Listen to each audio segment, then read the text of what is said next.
There's a water park, a garden maze, a beach that no one can swim in, and a commercial street, which will eventually be something like a shopping mall. But hardly anyone is using them, and most of the units that you see behind me are actually still empty. China built a $93 billion city of the future, designed to rival Beijing itself. It has bullet trains, spotless skyscrapers, smart grids, and streets so clean they look staged. One of the strangest real estate stories you may ever see. Entire cities designed to look like Paris, so why doesn't anybody want to live there? On paper, it was a 1,000-year plan of national significance. In reality, the towers sit empty, the highways deserted, the shops waiting for customers who never came. Now we're in sort of a residential commercial part of Xiong'an. There's also not a lot of people around. It's very quiet here. Why did the dream collapse so quickly? And what does this ghost city reveal about the limits of China's power? You just don't see a lot of people around. You can hear a couple of cleaning workers, a couple of people off in the distance, some security guards, but other than that, it is pretty quiet here. The grand vision. The year is 2017. Chinese President Xi Jinping stands before officials and announces a project so ambitious, so transformative, that it will reshape how humanity thinks about urban life.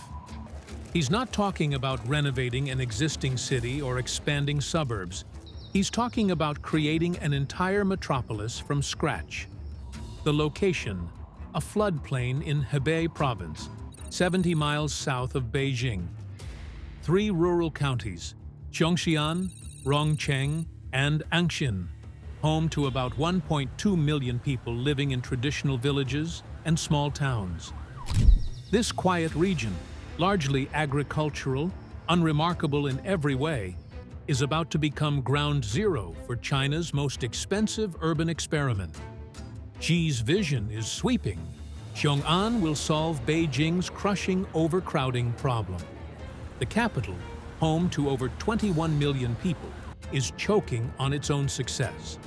Traffic gridlock, pollution, resource strain, the symptoms of a city stretched beyond capacity.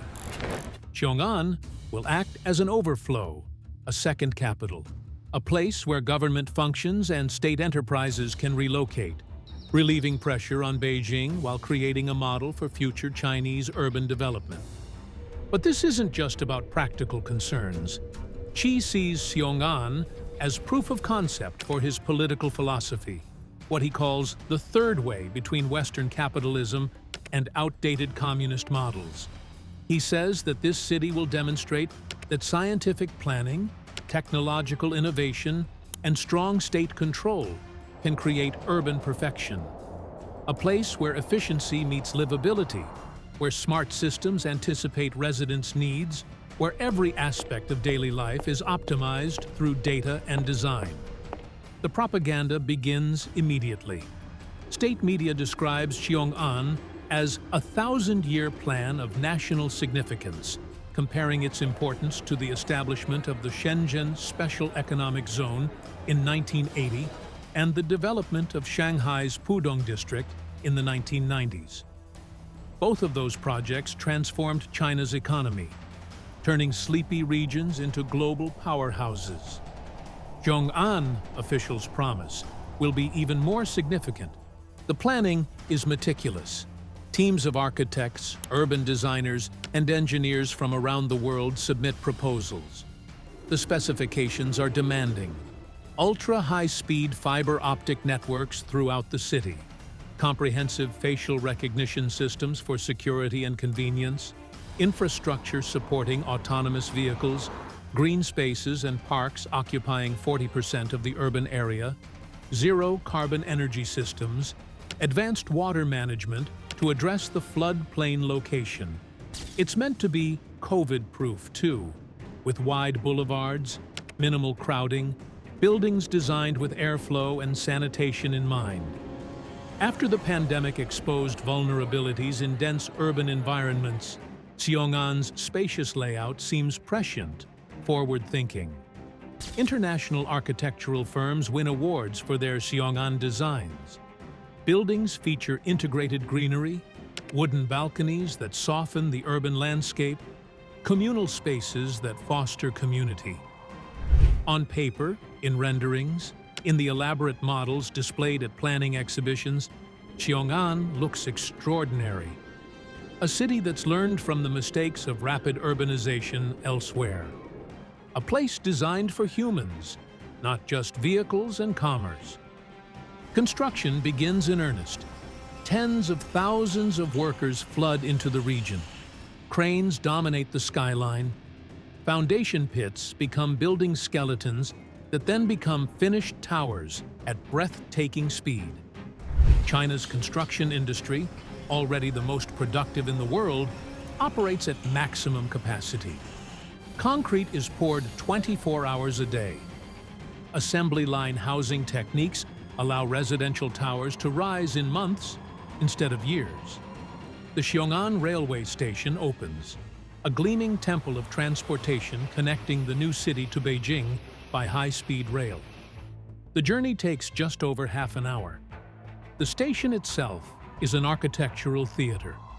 Soaring ceilings, floods of natural light, pristine platforms where trains glide in almost silently. It looks like the future. Major infrastructure follows. The Beijing-Xiong'an Expressway, a multi-lane highway designed to handle massive traffic volumes. Water treatment facilities capable of serving millions. Power plants using the latest clean energy technology. Underground utility corridors, so the city will never need to dig up streets for maintenance. Everything is planned, everything is optimized, everything is perfect. State-owned enterprises receive orders to relocate their headquarters. China Satellite Network Corporation, China National Chemical Corporation, others begin planning their moves. 9 universities, including prestigious institutions like Beijing University of Science and Technology and Beijing University of Aeronautics and Astronautics, are commanded to establish campuses in Xiong'an. The government sweetens the deal with incentives.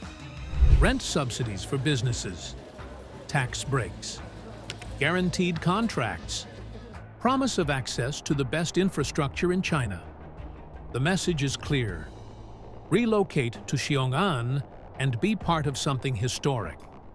Resist and face the consequences of defying a 1,000-year plan of national significance. By 2023, the core districts are largely complete. Residential towers, dozens of them, march in neat rows. Commercial centers, shopping districts, office complexes, all finished and waiting. Schools, hospitals, cultural centers, ready to serve the millions who will surely come. And that's when the cracks in the vision begin to show. Because while China can command the construction of buildings, it can't command people to want to live in them. While the state can order enterprises and universities to relocate, it can't order employees to be happy about it. The perfect city is ready. The population targets call for 5 million residents. The infrastructure can support them. The housing is available, but the people aren't coming. And those who are being forced to come are discovering something that no amount of planning anticipated. Xiong'an might be perfectly designed, but it's also perfectly boring. The ghost town. But to understand why this failure matters so much, we need to understand the stakes. In Chinese political tradition, every generation of leadership is expected to leave its mark through one transformative urban project. These aren't just cities. They're legacies carved in concrete and steel. Deng Xiaoping had Shenzhen. In 1980, he designated a sleepy fishing village across from Hong Kong as China's first special economic zone. It was a radical experiment, opening China to foreign investment and market economics, while the rest of the country remained locked in communist orthodoxy. The gamble paid off spectacularly. Today, Shenzhen is a metropolis of over 12 million people. a global technology hub rivaling Silicon Valley, home to giants like Huawei and Tencent. It proved that China could compete in the modern economy. Jiang Zemin had Shanghai's Pudong. In the early 1990s, he transformed marshland east of Shanghai into a gleaming financial district. The Pudong skyline, with its iconic Oriental Pearl Tower and forest of skyscrapers, became the symbol of China's economic rise. It showed the world that China wasn't just manufacturing cheap goods anymore. It was building world-class financial infrastructure. Hu Jintao didn't have a single iconic city, but he oversaw the massive expansion of infrastructure connecting China, the high-speed rail network that became the envy of the world, the highways, the ports. His legacy was making China interconnected and modern. And then there's Xi Jinping. When he came to power, he needed his signature project, his proof that his vision for China was correct. Xiong'an was supposed to be that legacy. The city that would demonstrate the superiority of his governance model, the place that would be studied for generations as the moment when China achieved true urban perfection. That's why Xiong'an's failure is so devastating. It's not just about wasted money or empty buildings. It's about a leader's defining project falling short, about a vision that collided with reality and lost. Every empty street in Xiong'an is a reminder that even in China, even with unlimited resources and state power, you can't simply will a successful city into existence. For Xi personally, this is politically dangerous. He's staked enormous credibility on Xiong'an. State media constantly links the project to his name, his wisdom, his leadership.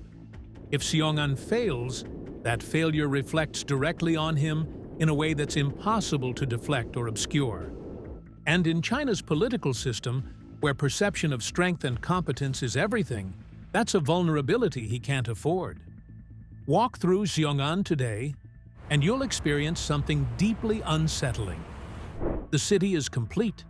The buildings are finished, facades gleaming, landscaping manicured. The streets are wide and clean, paved with fresh asphalt, marked with crisp paint.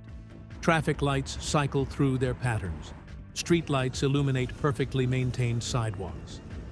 Everything is there, except the people.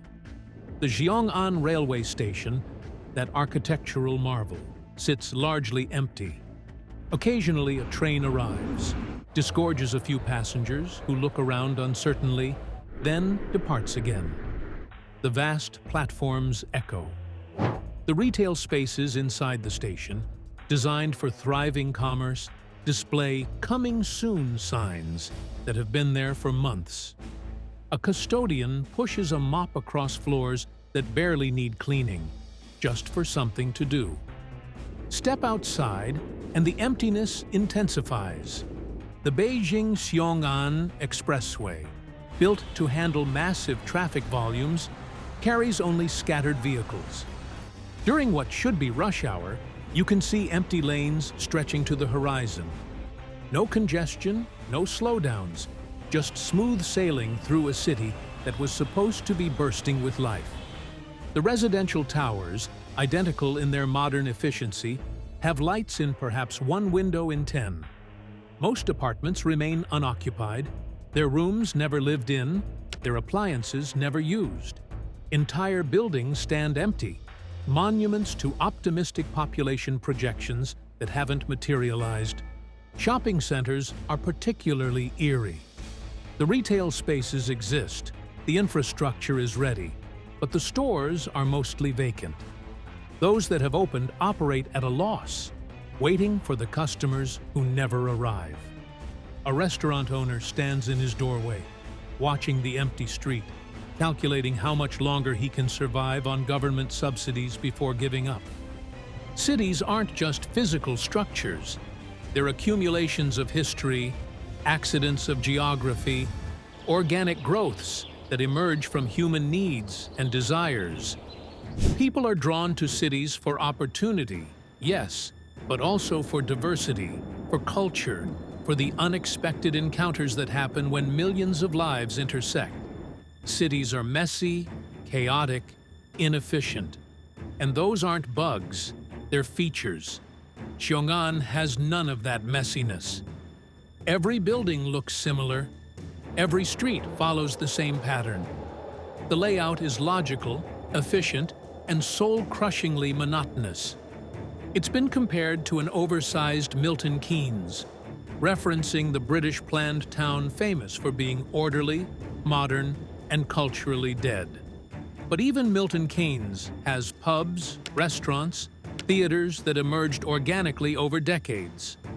Xiong'an has government-mandated cultural centers that sit empty because culture can't be mandated. The government has tried various tactics to boost the population. They've implemented rules prohibiting property speculation. You can't buy an apartment in Xiong'an unless you actually plan to live there. This prevents real estate investment from inflating prices, but it also means the apartments sit empty rather than at least generating some economic activity. Motivational slogans plaster walls throughout the city. A 1,000-year plan of national significance, they proclaim, building the future. But slogans don't create community. They just remind residents of the gap between propaganda and reality. State-owned enterprises have been ordered to move headquarters to Xiong'an. Some have complied, constructing impressive new office buildings that now house skeleton staff. Others have found creative ways to delay, claiming ongoing projects in Beijing require their continued presence, promising eventual relocation while hoping the political winds change. The 9 universities ordered to establish campuses face similar resistance. Faculty members don't want to leave Beijing, where academic networks, research opportunities, and cultural amenities are abundant. Students aren't eager to study in a city with no nightlife, no music scene, no organic college town atmosphere. University administrators are proceeding with construction, but slowly, hoping for solutions that don't materialize. Even those who've been forced to relocate find ways to minimize their time in Xiong'an. The high-speed rail connection to Beijing, intended as a convenience, has become an escape route. Workers live in Beijing, commute to Xiong'an for the work week, then flee back to the capital every weekend. They're technically Xiong'an residents, technically fulfilling their relocation orders, but their hearts and their lives remain elsewhere.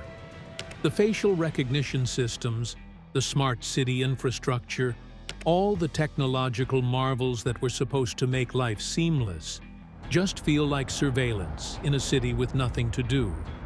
The ultra-fast fiber optic networks are underutilized because there aren't enough residents to justify the bandwidth. The autonomous vehicle infrastructure sits idle because there's no traffic to manage. Xiong'an has everything a city needs except the one thing that can't be built or planned or commanded: a soul. And without that, it's just a very expensive collection of empty buildings. The human factor. The failure of Xiong'an reveals something profound about human nature and urban life. We don't actually want perfectly planned cities. We want cities that feel alive, that surprise us, that contain contradictions and inefficiencies, because those imperfections make room for spontaneity and human connection. Think about the most beloved cities in the world. Paris, with its winding medieval streets that defy logical navigation. New York, chaotic and loud and overwhelming. Tokyo, dense and complicated and constantly changing. London, a centuries-long accumulation of different architectural eras and neighborhood characters. These cities succeed precisely because they're not perfectly planned. They've grown organically, layer upon layer, each generation adding its own character. Xiong'an has no layers. It appeared all at once, fully formed, like a theme park or a movie set. And like those artificial environments, it feels hollow once you're actually inside it. There's no history to discover, no hidden gems to find, no sense that the city has a life independent of its planners' intentions. A perfectly optimized city is actually hostile to the serendipitous encounters that make urban life worthwhile. The chance meeting with an old friend, the restaurant discovered while lost, the cultural event stumbled upon by accident. These moments can't be planned.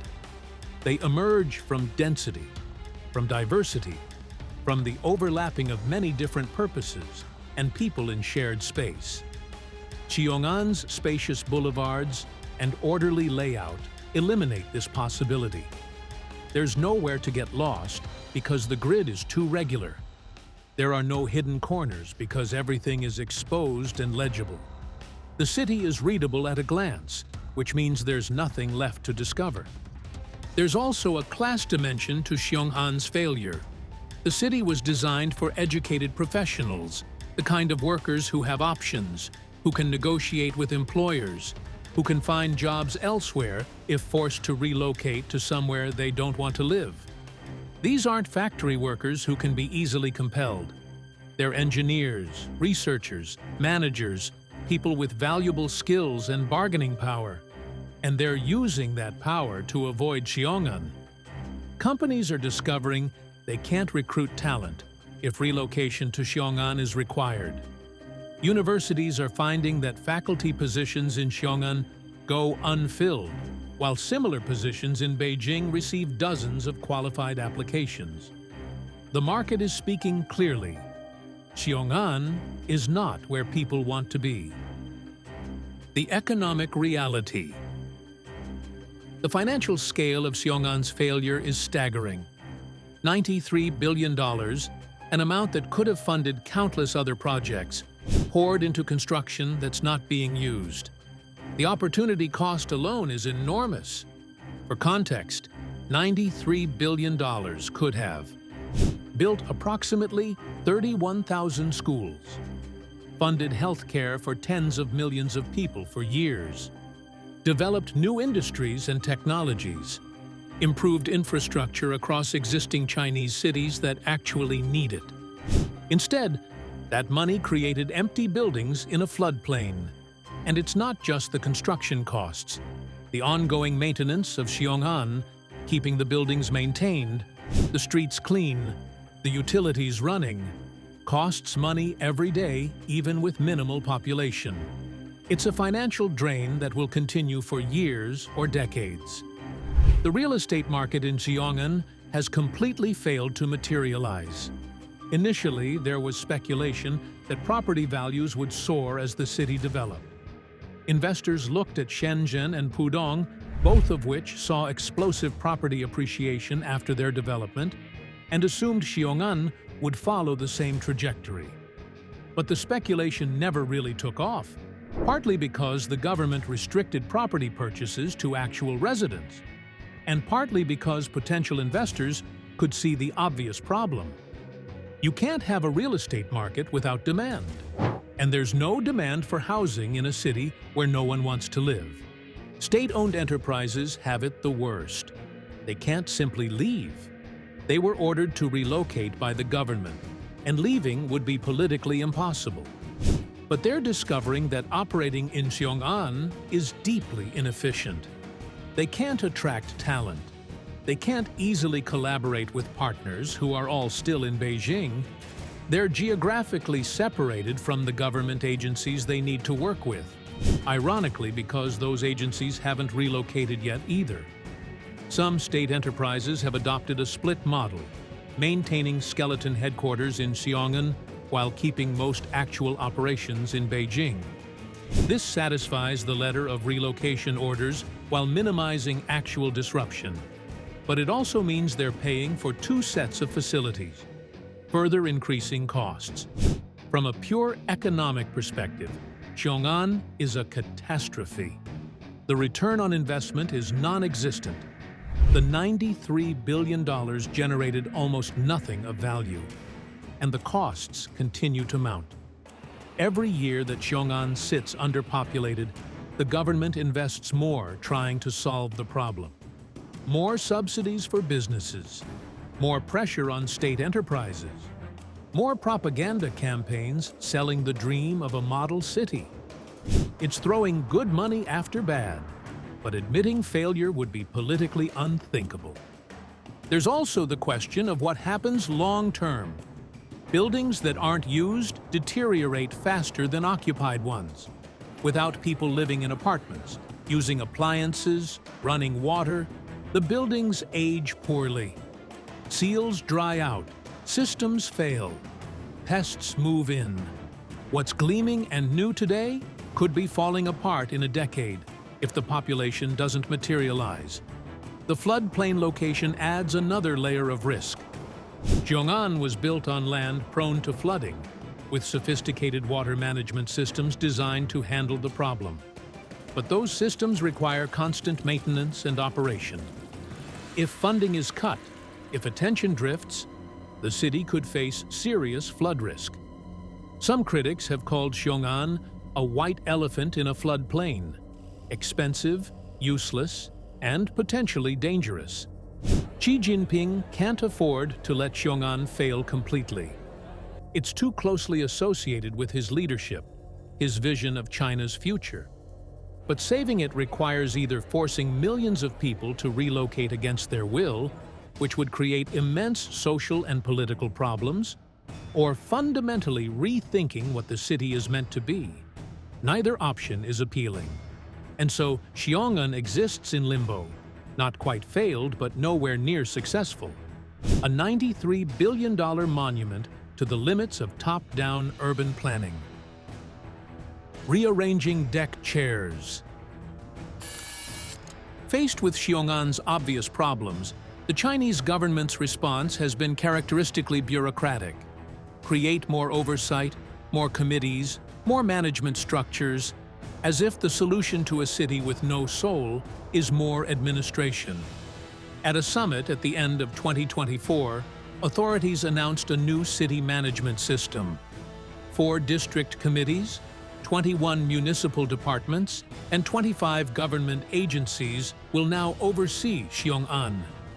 The announcement described this as establishing a city management system that matches high-quality construction, high-level management, and high-quality relocation and development. Read that statement carefully. Notice what's missing? Any mention of residents, culture, or quality of life. The focus is entirely on construction, management, and development. The same technocratic approach that created the problem in the first place. More oversight won't make Xiong'an appealing. It will just create more layers of bureaucracy managing an empty city. This is characteristic of how authoritarian governments handle failure. Rather than admitting the fundamental concept was flawed, they doubled down, insisting that better execution will solve the problem. The vision was perfect, they claim. We just need better implementation. More planning, more control, more management. Some officials have suggested making Xiong'an relocations career-affecting, meaning that refusing to move could harm promotion prospects or even lead to job loss. This heavy-handed approach might increase physical presence in Xiong'an, but it will also create a population of resentful, unhappy residents who are there only under duress. That's not a recipe for a vibrant city. It's a recipe for further dysfunction. The propaganda apparatus has also ramped up, producing documentaries, news features, and social media content celebrating Xiong'an's success. State media reports breathlessly on new construction milestones, on enterprises that have relocated, on the advanced technology being deployed. What these reports don't show are the empty streets, the vacant apartments, the businesses operating at losses. Internationally, Xiong'an has become an embarrassment. Foreign media coverage focuses on the failure, using it as an example of the limits of authoritarian planning. Western commentators point to Xiong'an as proof that you can't simply command a city into existence. that market forces and human preferences matter even in China's state-controlled system. This external criticism makes it even harder for the Chinese government to change course. Admitting Xiong'an has failed would be admitting that foreign critics were right, which is politically unacceptable. And so the project continues, billions more being invested in a city that may never fulfill its purpose. Can Xiong'an ever recover? Or is it doomed to remain a ghost town forever? Drop your thoughts in the comments below.